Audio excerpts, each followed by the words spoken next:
There is no end in sight to a partial government shutdown. DHS funding lapsed on Saturday after Democrats in the White House failed to reach a deal on ICE reforms. Congress is now on recess until February 23rd. That's next Monday. But leaders could call members back before then if a deal is reached. House Minority Leader Hakeem Jeffries was on Face the Nation yesterday. The administration and Republicans have made a clear decision that they would rather shut down FEMA, shut down the Coast Guard, and shut down TSA than enact the type of dramatic reforms necessary so that ICE and other DHS law enforcement agencies are conducting themselves like every other law enforcement professional in the country.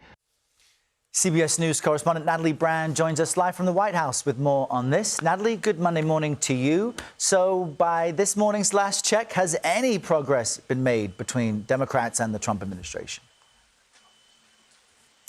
Good morning, Errol. Well, we don't have a lot of specifics at this point, and we know the lead negotiators have been the White House and Senate Democrats. As you noted, lawmakers are now out of town for that week-long recess. The president headed to Florida for the holiday weekend, so the key negotiators have been out of town, and they've not, again, given a lot of details on where these talks stand right now. Though we do know from talking to Republican lawmakers that sticking points have been specifically around tightening rules on warrants and also blocking federal agents from wearing masks. The border czar Tom Homan appeared on Face the Nation on Sunday and made clear that he's not a negotiator, but he did weigh in on some of the Democratic demands and ICE tactics. Take a listen to what he had to say.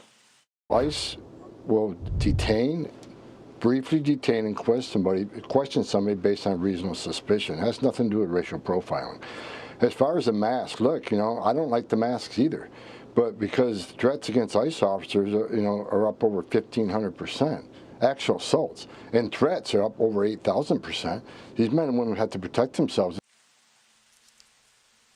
Now, the president, when asked about these negotiations before leaving for Florida on Friday, said that, quote, "I know what they want," referring to Senate Democrats. "I know what they can live with," without elaborating on where there could be some give and take. And we know the House Minority Leader, Hakeem Jeffries, speaking to CBS Face the Nation this Sunday, said that he wants really bold transformational change. So hard to see how these two sides come together quickly, with many agencies under DHS, such as TSA, Coast Guard, FEMA, CISA, dealing with cybersecurity, now working without a paycheck when it comes to those essential workers, and really wondering if they could miss a paycheck come March if this is not resolved by then, Errol. Yeah, very serious business indeed. Natalie Brand at the White House. Thank you, Natalie.